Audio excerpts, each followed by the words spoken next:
Yes. Oh, I'm sorry.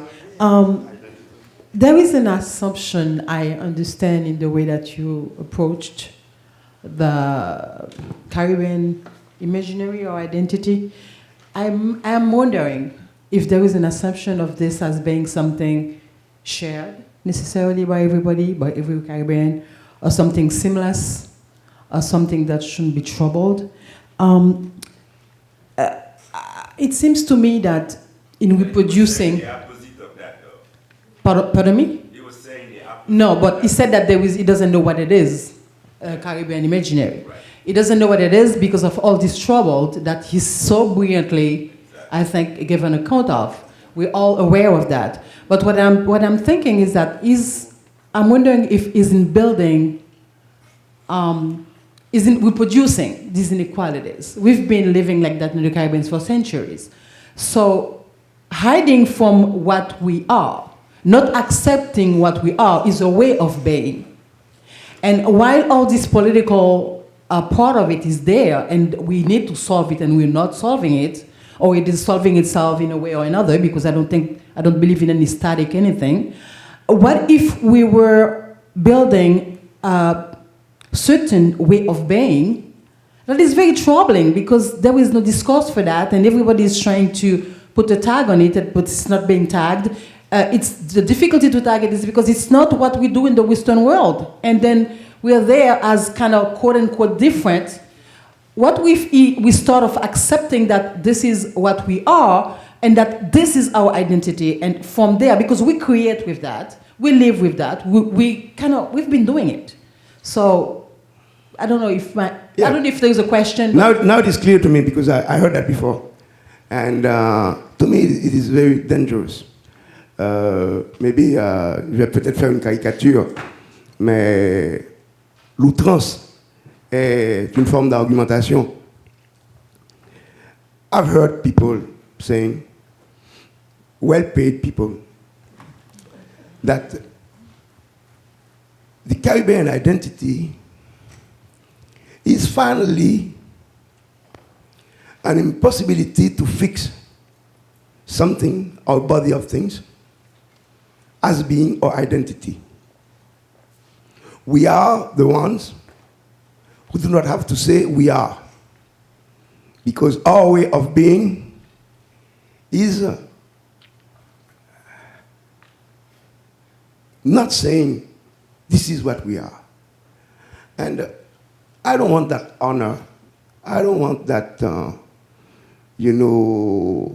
be the exception of a community whose identity would be the impossibility to say we. I think as human beings and as members of communities, it is necessary for everybody to be able to say we. And of course, that we is not something that has been there forever and that will be there forever. It is a construction. But I think we must construct something together. I think when I go to Puerto Rico, and it would not be bad that people from Puerto Rico welcome me as being part of them. And when someone from Trinidad or Jamaica comes to Haiti, I think it would be fine for me to welcome that person as part of me. And those part of us who make a we of us all, we have to find a language to name them. The impossibility of naming ourselves, to me, is not a quality, it's a lack. And I don't think the Caribbean lacks the possibility to find a language to say we, the Caribbean. And the poetry has done it. It is very interesting. Philoctete does it in Caraïbes. Derek Walcott, even though the Nobel Prize is not one of my favorite poets, does that in a way. Césaire does it in a way. There are others less known who do that. I believe the poetry in the Caribbean is the language where we can smell the coming out of something that could be a we for the Caribbean. I think we have it in Cahiers de Retour au Pays Natal. I think we have it in Philoctetes Caraïbes. And I believe we do need that. We have to find a language of togetherness between at least Haiti and the Dominican Republic. Let us stay with this a little bit, because I think it's quite important. We come to you, because in my mind, actually, they were saying they were agreeing with each other. Yeah. But the two of them are positioning themselves as if they're disagreeing with each other. Because you begin by saying assumption. Yeah, so, I don't think, but I think you agree. From what I said. Right. Unless you extrapolate from what I said. Right. To present that view that I know and that I refute myself personally. And as a matter of fact, I was saying the contrary. I was saying that right. we are saying we. But I think we are saying we in a way that the discourse that could understand that we are saying, we find ourselves short because we don't produce the discourse of it. It's that we are living a life that's that we don't produce the discourse of. He said you are producing it in small pieces here and there, in poems, in literature, in novels. Do you think Americans can say we right now? There are so many inequalities in this country, so many parts, it's so different. So I think being like, it's for me, it's there was a political part that I wanted to put a part of it, because the political part make it like, if we take it politically, we're going to say that there is no we here in the United States either. It could be that. Well, then, sorry, let me, because the lady is looking at me, we bring you the mic next. Go ahead. It's interesting that intervention of Jasmine and the complexity. Can you use the mic? Yes, the complexity of the we. And my question is coming from a sociologist that works on identity. And I'm taking a different take. In terms of the we. How do we define the we? Is there has been a we that is homogeneous? And even in the case of Haiti, when you speak about the oligarchy and the bourgeoisie or the middle class not having an identity that one can identify and associate to a nationalistic perspective, I'm really puzzled by that. Because I have two anecdotes. One friend of mine, much more older, a politician, very active in the 1957, progressive, but also leaning toward negritude and noirist. We had a discussion once in Montreal, and I said, what it is to be Haitian? What does that mean to be Haitian? And his answer was, "Li parle créole, li mange griot." That was very trivial. But sociologically, when I'm talking about identity and identification, food is part of it. That's one thing.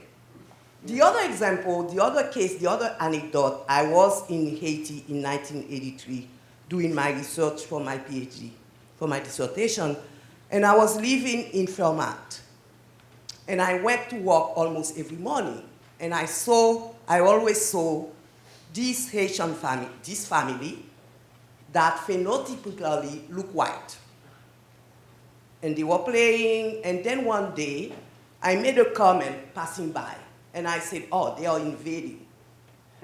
And I said, pejoratively, those white are invading. And the guy almost killed me. And he said, and he went into my mother, literally, and said, where do you see white? Because I've been here for more than 200 years. And I closed my mouth because I didn't have no answer. So in your questioning, I wonder where, Carol, excuse me. You have the answer. If the guy has been there for 250 years and is still white, it is that he does not want to be black. Right. Because sociologie, la sociologie et l'anthropologie nous l'enseignent. It should have disappeared. No. There should have been a case of métissage. Lyonel, it should have been métis. He will have disappeared given the majority of the demographic majority. Yeah. But they have a politics of marital relationship and of, so in that sense, yes. But it's still, the guy did still saw himself as Haitian.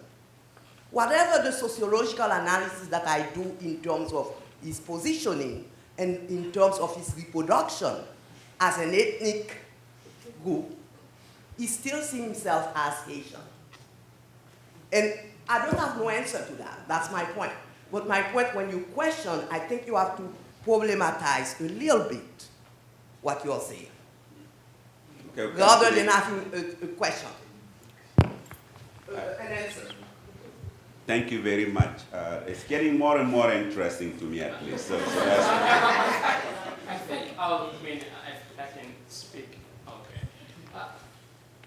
we need the mic because it's going to Okay, go on the website, so okay. that's why we... Okay, I thought I could have used my military voice. Yeah.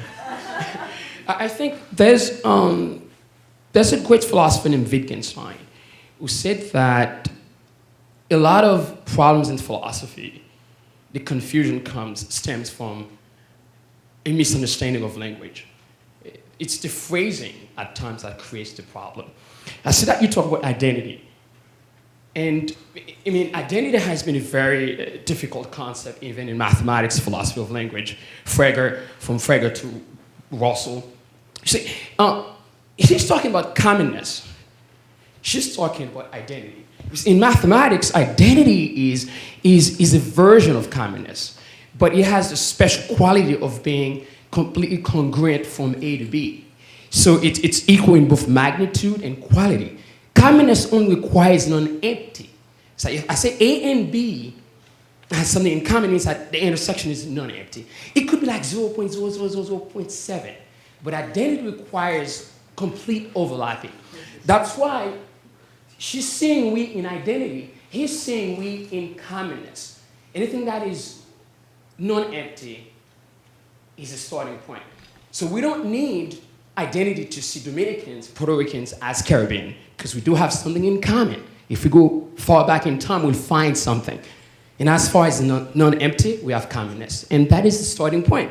We don't have to have identity. We confuse. Identity is a very hard problem. I mean, I have a book here called The Philosophy of Language. I mean, a great logician, Frege, spent an entire eternity on that concept of identity, whether it's synthetic, whether we have a priori or a posteriori. It's a very complex thing.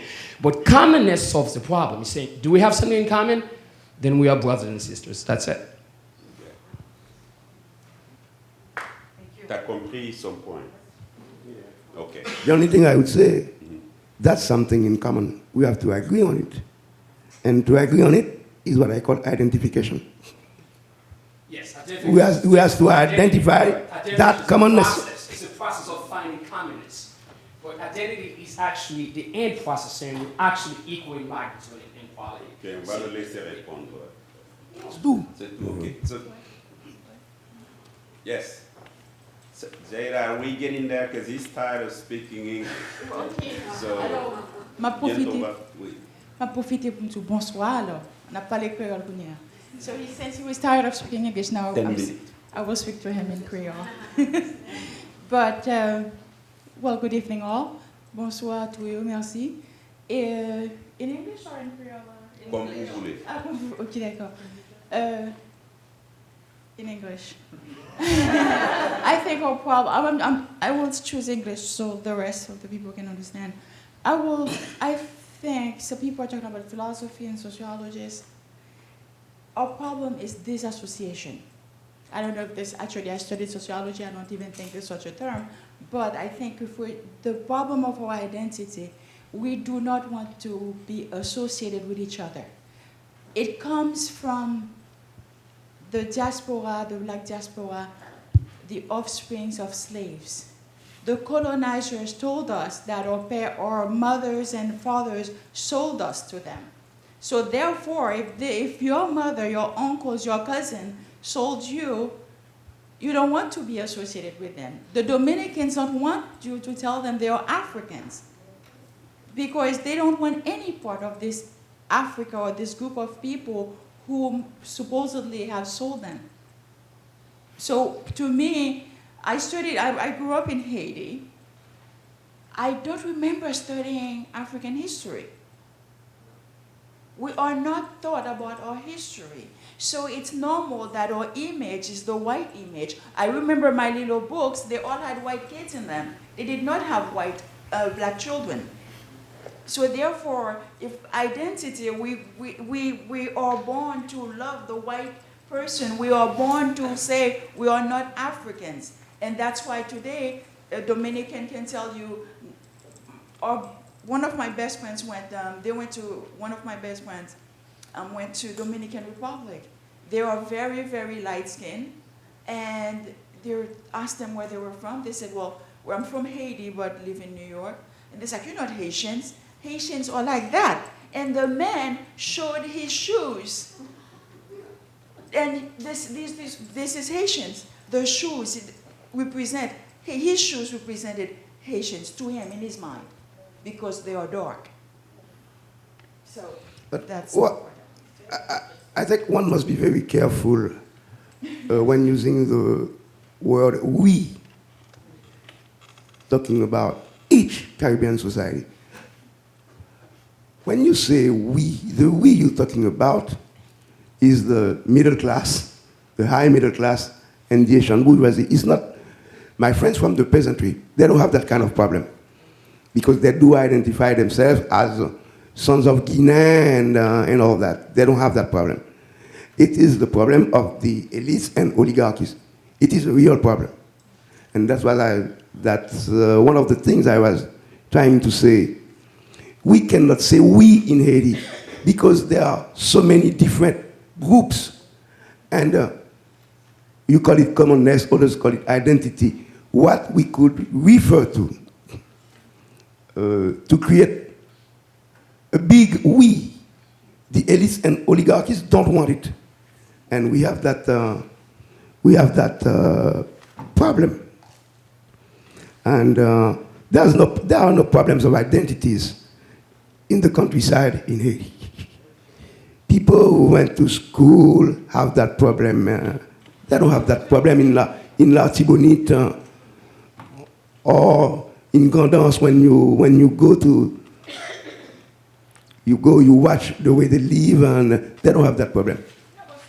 But we who talk as being their representatives, we have that problem, and that is a real problem. So we're a bunch of liars.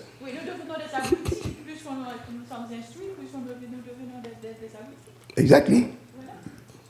Abruti, vous avez dit. Enfin, abruti, je ne sais pas, mais aliéné, certainement. So the more educated we are, the dumber we get. That's why I'm disagreeing. But I totally disagree.